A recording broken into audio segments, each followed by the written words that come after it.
Welcome to Powering Procurement, and this is our Christmas special. And I guess, Gareth, people might have realised that from what we're wearing today. Love your jumper. Love your soup. We're certainly feeling festive. But of course, looking back, we've had some fantastic guests during the first half of our second series, including Dominic Hastings, Chief Procurement Officer at the Financial Conduct Authority, and in our most recent episode, Lindsay Maguire from the Cabinet Office. So last year, we looked back at the top 12 challenges that defined procurement in 2024. But for our Christmas special this year, we thought it'd be a great idea to have another countdown, but counting down this time from the top 12 myths surrounding the procurement industry and profession. Powering Procurement podcast is brought to you by Atomis, source to contract software designed to save you time and money. Hello and welcome to Powering Procurement, a podcast by Atomis, where we unpack the world of procurement and supply chain management with the help of industry leaders. I'm your host, Sian Lloyd, and this is our resident expert, Gareth Birch. Hi, after 20 years in procurement, I may be billed as an expert, but believe me, I'm here to learn too. Each episode, together with our expert guests, we'll dive into specific challenges and opportunities facing the procurement industry today. And we'll explore easy wins and longer-term strategies to help you rise to the challenge of driving value through your work while showcasing the power of procurement. So let's get going. Welcome to Powering Procurement, and this is our Christmas special. And I guess, Gareth, people might have realised that from what we're wearing today. Love your jumper. Love your soup. We're certainly feeling festive. But of course, looking back, we've had some fantastic guests during the first half of our second series, including Dominic Hastings, Chief Procurement Officer at the Financial Conduct Authority, and in our most recent episode, Lindsay Maguire from the Cabinet Office. So last year, we looked back at the top 12 challenges that defined procurement in 2024. But for our Christmas special this year, we thought it'd be a great idea to have another countdown, but counting down this time from the top 12 myths surrounding the procurement industry and profession. And we know historically, don't we, Gareth, that procurement has been overlooked as a profession and an underestimated department, really, within some organisations. But we are really pleased to say that this is now changing and it's getting the recognition that it deserves. There are, though, still some obstacles to overcome, and that's where our 12 myths really come in. So this is how we're going to round up the end of 2025 on our Powering Procurement podcast. So let's start with myth number 12, shall we? And it's a big one, really. It's a challenge for many procurement professionals from certain organisations to this day, and that is procurement is all about cost cutting. We hear it time and time again. We've heard it on the podcast, and we've, of course, identified that savings can be made through implementing strategic software through a partner and through improved relationships with key suppliers. We've spoken quite a lot about that. But Gareth, there's much more, isn't there, to procurement than cost cutting? Oh, absolutely. Procurement's a strategic enabler. It goes beyond cost cutting and focusing on risk mitigation, innovation, sustainability, and social impact. And it's one of those ones, it often gets pigeonholed into just cost cutting because of the needs and the demands of the business at that time. And if we look at sort of the last few years, the world's gone a bit mental and the costs have gone up, and procurement immediately is that go-to mechanism to drive cost reductions. And those cost reductions, again, devalue procurement because you're not looking at that wider risk profile. Actually, cost reduction, yes, it drives money down, it helps your end consumers, but you then potentially increase risk of over-reliance on the supplier and potential failure, and weirdly not doing the right thing for the wider sort of environment. Like sustainability is a massive focus. It remains a massive focus for the right reasons. But if we're always just looking at cost, we can't deliver the bigger picture initiatives. So it's definitely one of those really difficult positions procurement face themselves. And across my career, I've often found myself fall into. You want to do more, but unfortunately, you can't. You've got a limited resource, and then the business say we need to cost by X. A company I worked for previously had a great relationship with finance, where we didn't have cost reduction targets. We did what we could to reduce cost. Cost was a focus, but then it allowed us to look at other things. And that was really unique because most places have we would like you to save X this year. So having that flipping where you go, yeah, it's a priority, but we're not going to attribute a value to it, allows you to do more. So for me, it is one which is, I think it's always going to be there from where procurement has stemmed from initially. But yeah, it can offer so much more. One of the reasons I love procurement and fell in love with the profession was around every day is different. Every challenge is different. And you get to work with a variety of people. And they're not all good. There's some are really good, but you learn about these different areas. So you're not isolated in I'm just a negotiating tool. You're actually learning how the business operates, how the business works. And you can bring so much more when you look at potential sourcing. Yes, it might be cost reduction focused, but it's value add, it's operational efficiencies because you've worked with different areas of the business and you could really make a difference to support your end customer, but your internal stakeholders at the same time. Yeah, absolutely. Well, that's a great key thought, I think, to start off this episode, our Christmas special. And also, it's really something that our guests have spoken about quite a lot on this series too of Powering Procurement as well. So, a tip to people who haven't listened to them all yet, make sure that you check out our other episodes. Let's head to number 11 now, and that is procurement slows things down. I'm surprised really that this still is a misconception, Gareth, but it can be within an organization, can't it? Yeah, and a lot of the time, it's procurement is seen as red tape, but it's not accurate. It's far from the truth. One of the biggest issues is when procurement are actually engaged. And this comes down to your business processes and making sure people are following your processes. Because if you engage procurement at the right time, procurement truly adds value.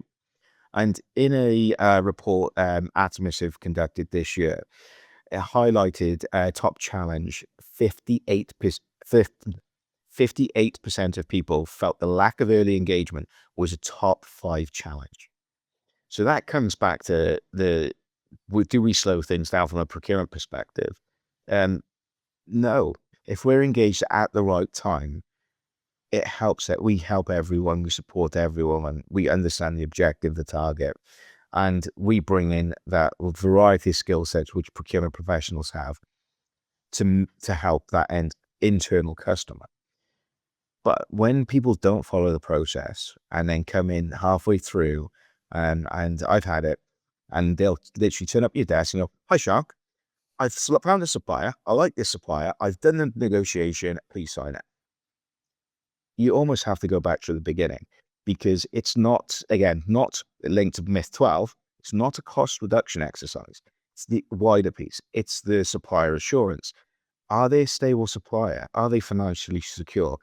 And do they have any sort of modern slavery practices? Should they? These are things you de-risk your business. You mitigate that risk from the business completely. But by coming to us at the end of the process or halfway through, yes, we have to drag you back to the beginning, but that's all procurement want to do. Procurement want to be partnering with the business. By partnering in a true partnership, we help everyone. And that help allows us to follow processes, allows us to move at a faster pace.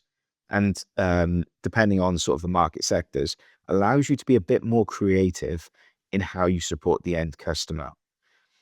But a lot of it is very much that making sure you're following the internal processes, which aren't necessarily set by procurement.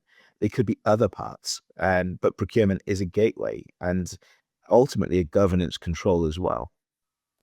Fabulous insight there on that one. And I think we'll head straight now to number 10, which is supplier relationships don't matter.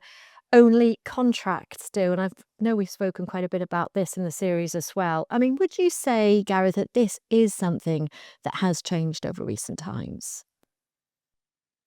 I would say you see more people with roles dedicated to supplier management.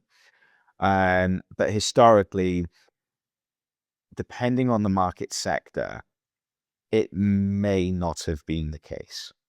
So when you think of the different market sectors, like manufacturing, very heavily focused on supplier relationship. Um, Other sectors, not as much, but you're seeing that shift now. You're seeing more businesses focusing and on the supplier relationships. And it could be through a category management, but there's so much value in a strong relationship. Something goes wrong, you can pick up the phone. Yes, you have a contract. Yes, you have KPIs, but you just sit there and go, I need some help. And you lean on the experts. It's like within a business. I would never confess to be a HR expert. I would never want to be. I lean on the experts. And it's the same with having that relationship with the supply chain. I might not be the expert in the room on how this is done, but having a relationship with an expert to pick up the phone, engage, helps that innovation, helps the problem solving.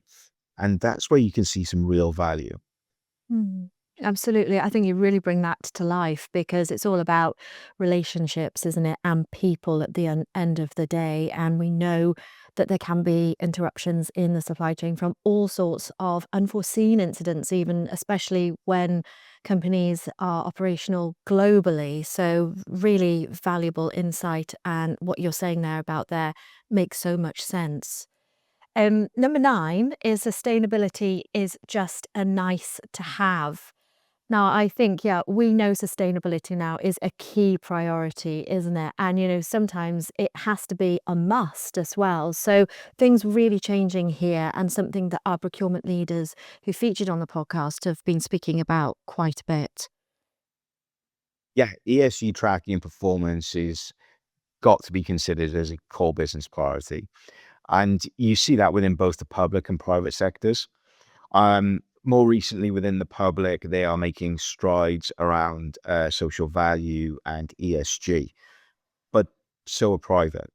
And this is one procurement may not always be the expert in the room on this, but that's okay because you partner with your internal experts.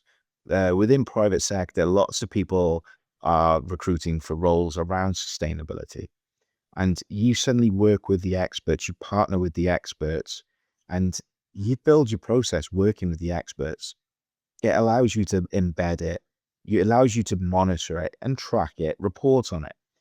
But then you work with your supplier as well to see what they're doing. Um, we have one world, we have to look after it. And this is definitely a clear message which is coming out. Yeah, absolutely. And for number 8, we're at already, procurement doesn't influence strategy. Now, I know, you're a strategic leader. We featured many strategic leaders on the Powering Procurement podcast, but saying procurement doesn't influence strategy, I mean, it can be critical, can't it? Certainly if it's given the space to influence strategy. 100%. Modern procurement teams should be contributing to organizational strategies. And we talked about cost reduction in Myth 12. It's linked to that. We talk about ESG in Myth 9. It's linked to that. And it's also linked around supplier risk reduction and reduction mitigation. And the reason for it is you lose a valuable cog in your machine, you stop trading or you have an impact on the trade. So if procurement isn't there at the table, identifying and flagging strategic initiatives, which could lead to cost reduction, could lead to risk mitigation, could lead to all-round social value improvements, you're missing such a big thing. And with that, you look at procurement technology providers. I know, obviously, I'm just going to go with Atomis, but within our Atomis solution, the data you capture as well, you created a view on your supply chain, your contract risk profile, your supplier risk profile. And that data is so valuable to help you make informed decisions out of a strategic nature. And procurement has to be there involved in these discussions to make sure that the business understands those risks and can work in a more strategic way to elevate the business profile, elevate profits, elevate your customer experience. There's so many levers procurement can pull within it. Yeah, absolutely. That voice at the table, absolutely key expression there.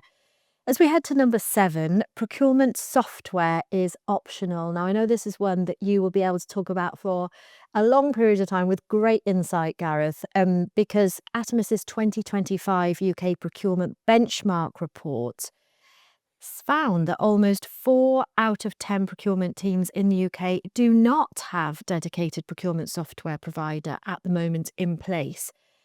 I mean, were you surprised by that? And I suppose looking forward, really looking back at 2025, we'll be looking forward to 2026 next. What does this mean for procurement really in terms of that stat as it currently stands? For me, it is a surprising statistic, but it's not a potentially shocking statistic. And when you start looking at it, particularly the amount of pressure procurement teams are under, the amount of data that flows through departments, if people get sucked into the weeds, and when you're into the weeds, you can't make those strategic choices around software and some of the benefits software will bring.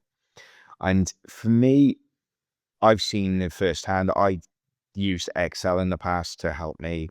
Excel is a great tool for lots of different things, but it's not strategic. It's a tactical register. It adds a lens for me to know of things. It doesn't prompt me. It doesn't help me.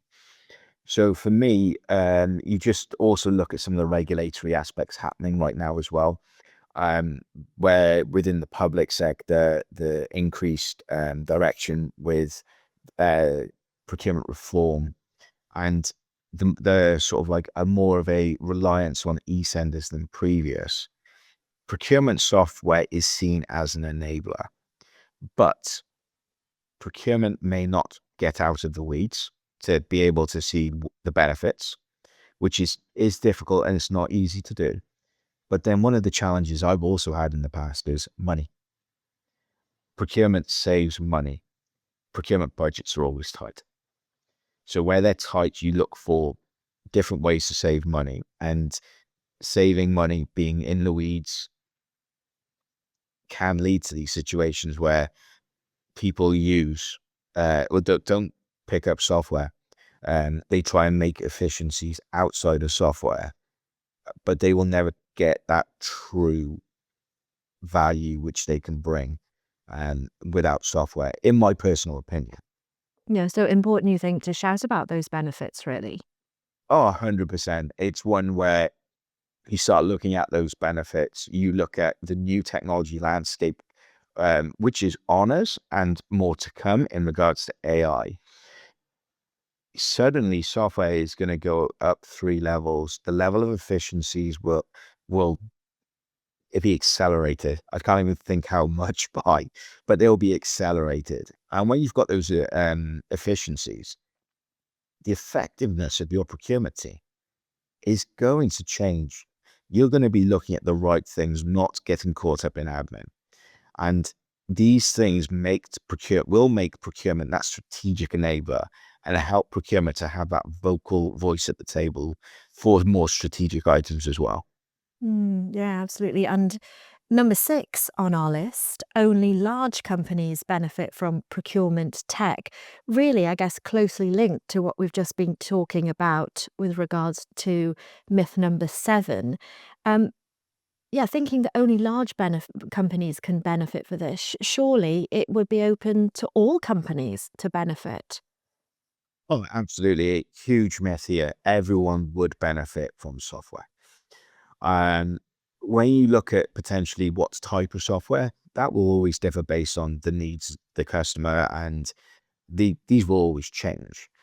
However, if you look at teams, a single member of staff or a handful of people, and this happens in both public and private sector, where recruitment is hard, your retention is hard. Technology changes it. Technology helps you create a view of your data. It removes over reliance on a single individual. It offers knowledge sharing. It offers a lot within it. And again, you kind of moving away from manual inputs, manual data. And again, links to 7, you become more efficient, you become more effective. But this applies not just to the big teams, the FTSE 100s, the big central government departments. It goes across everyone. But it's one where procurement teams, procurement individuals have to embrace the technology. If you embrace it, it allows you to do wonderful things and change how you work today. But I think a lot of the time is what I was saying in myth 7. You get caught in the weeds. You're stuck in that at the low level data points, doing the work, doing the admin, and you lift your head over the parapet and go, this is what we should be doing. Yeah, and we are actually at this stage with so much great information halfway through our 12 myths of Christmas for this year. So I'm going to move greatly and swiftly on to number 5. More suppliers mean better choices. I mean, would you say this is actually one of the biggest myths? Obviously, we've got it at number 5 here, but yeah, more suppliers mean better choices.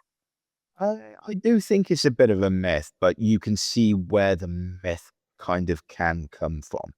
So more suppliers means more admin, more contracts to manage, more time chasing and resolving issues, and how you actually then create those relationships we talked about earlier with suppliers.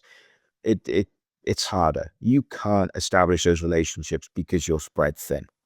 So you potentially lose a lot of innovation there. But then the myth kind of comes from some of the challenges we're facing today within procurement, over reliance on a single supplier. So it's best to have more, but is it? Because yes, we might de-risk, but if we have lots of suppliers, we're not leaning on the value we get.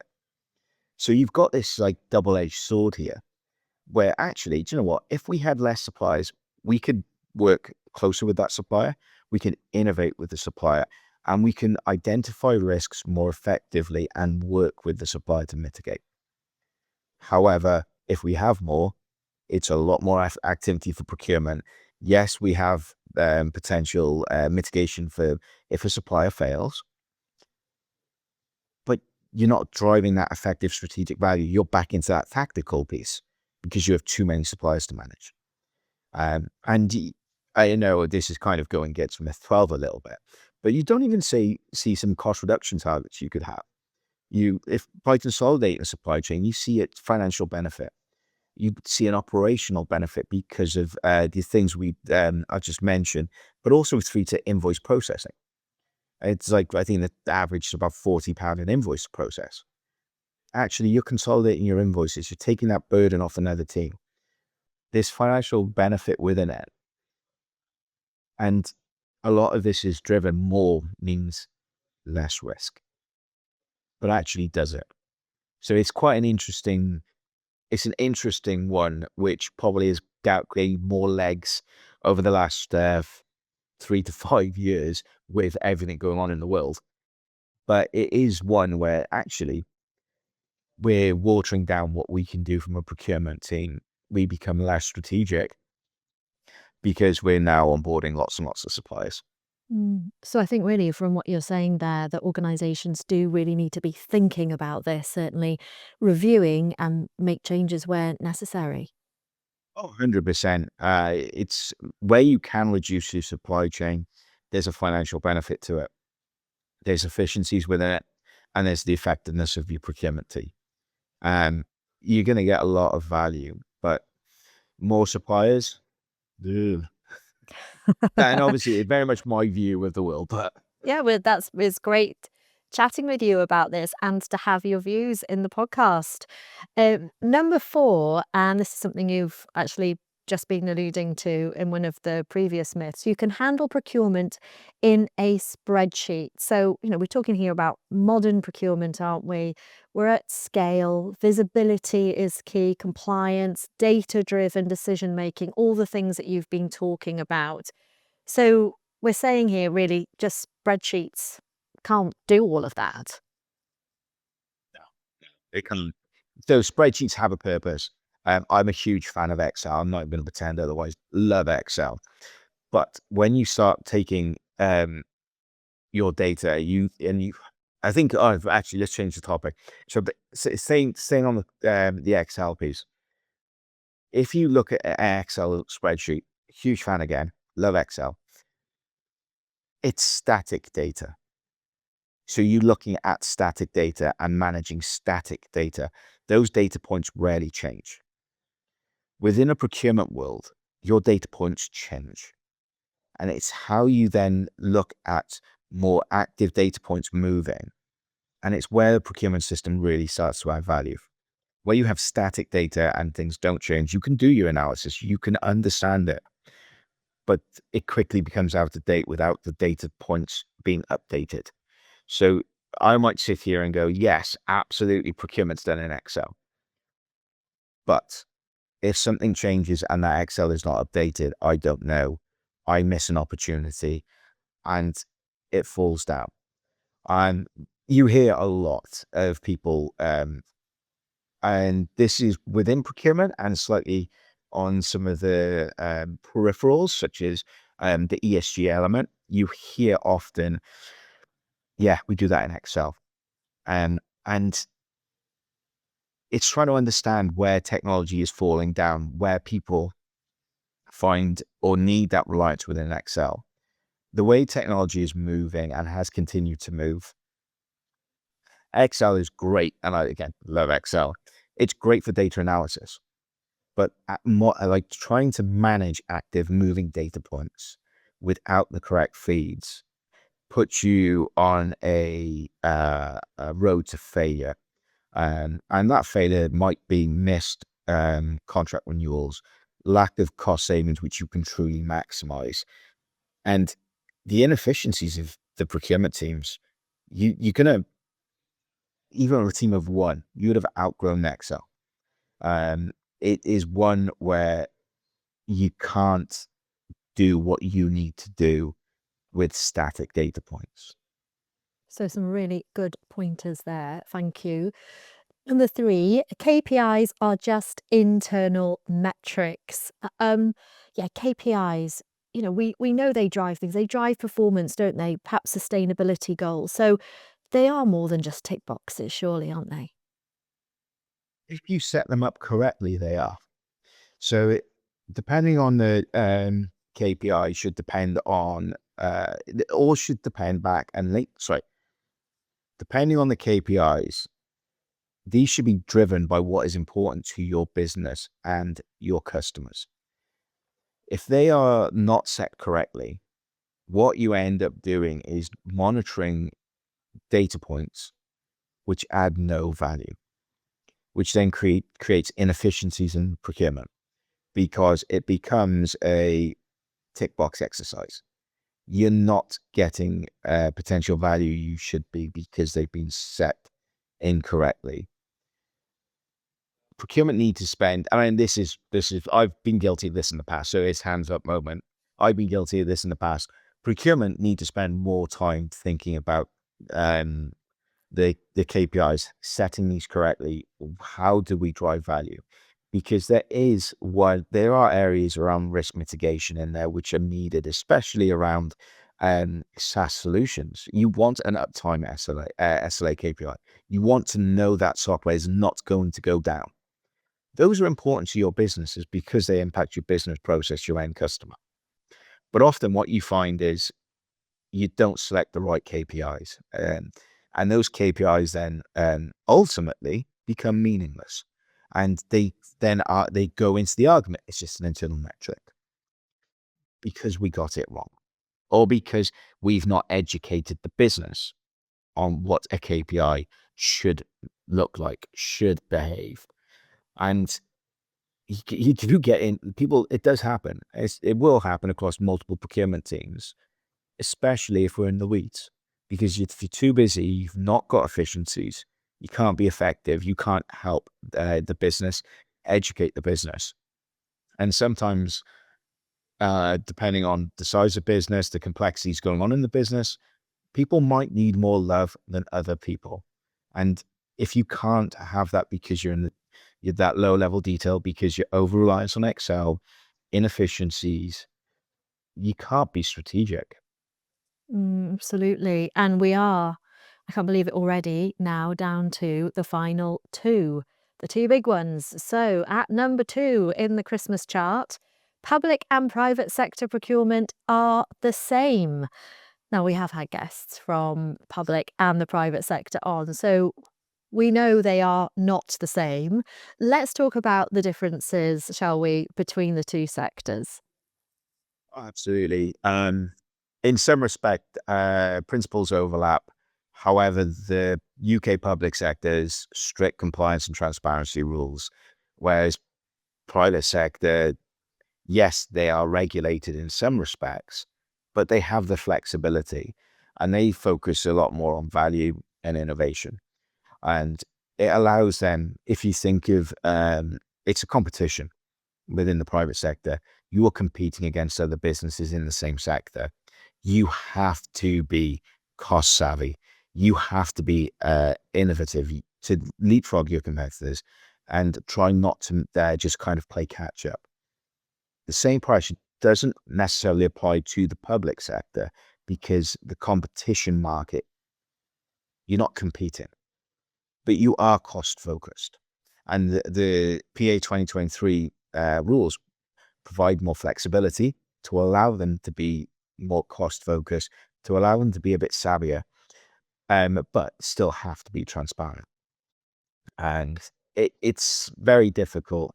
The speed of some might say it's not accurate. I kind of have a potentially differing view.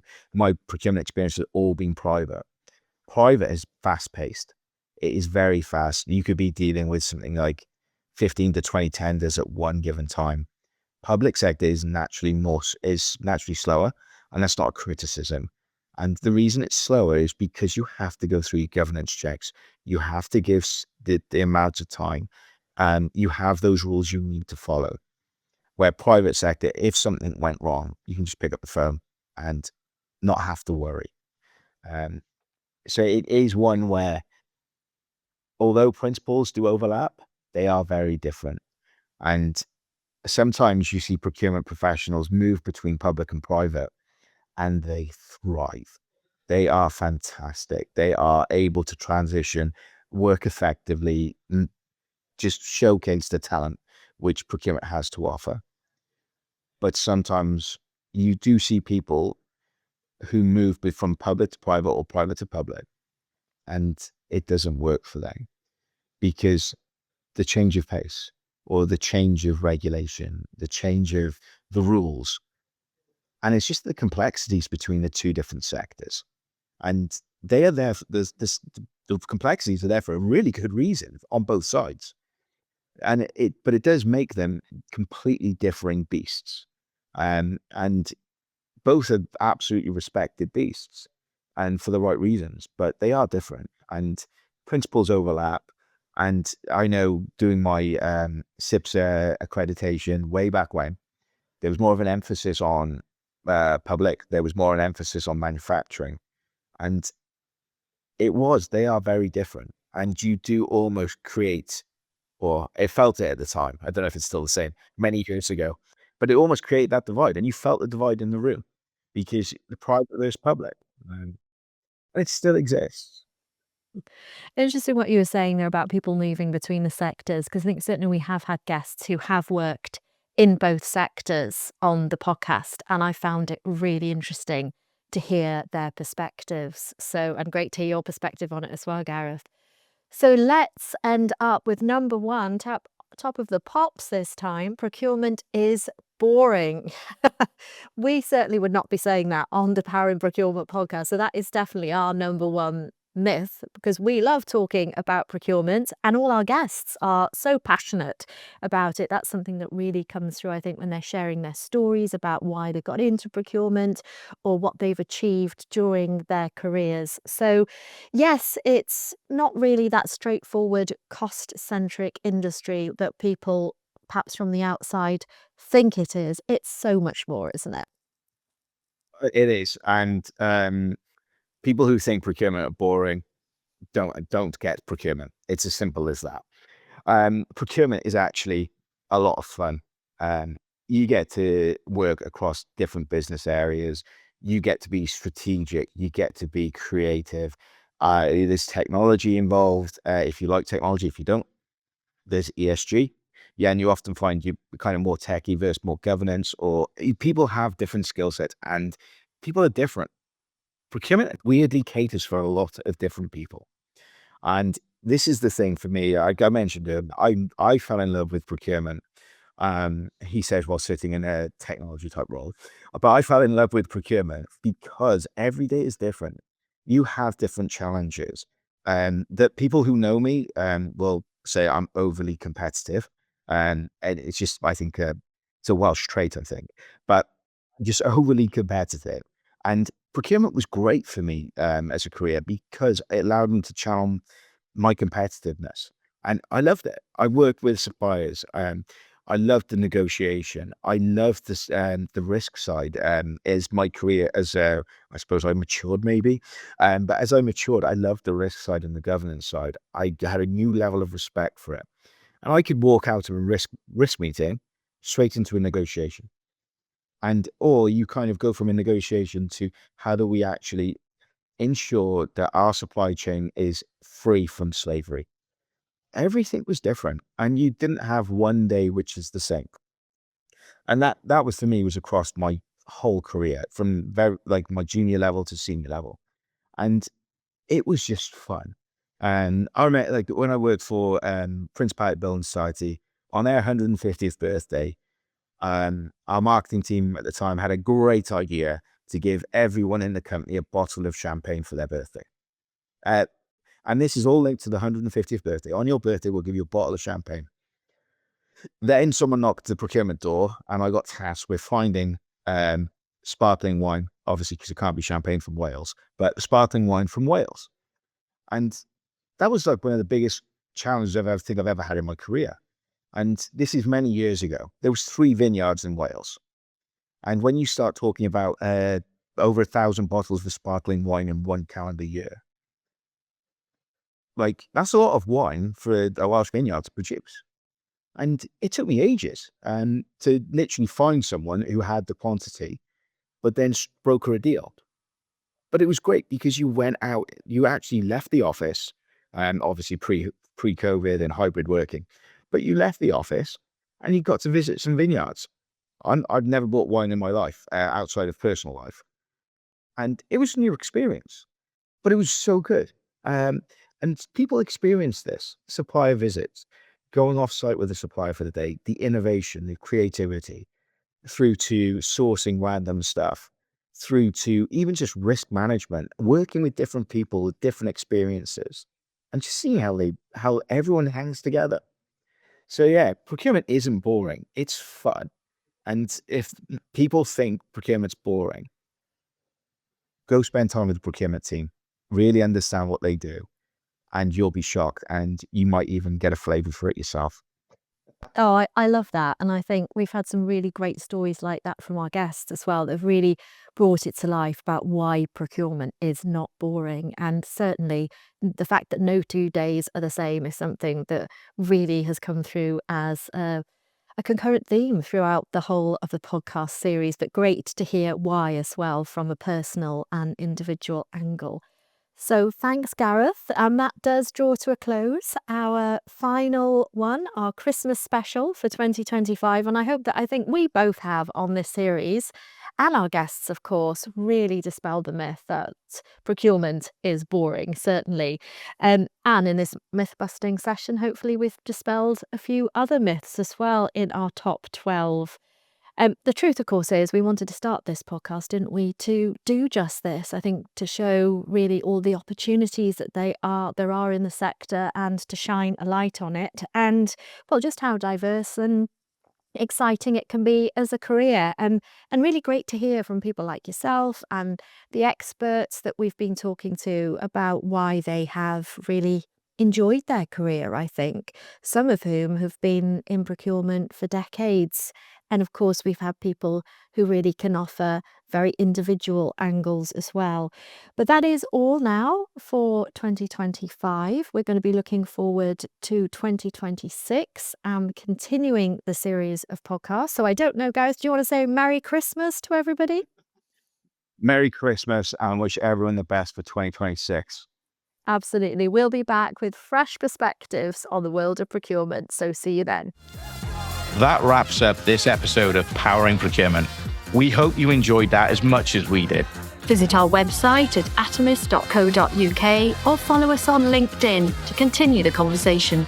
Remember to subscribe on YouTube and follow us on Spotify, Apple Podcasts, or wherever you choose to listen.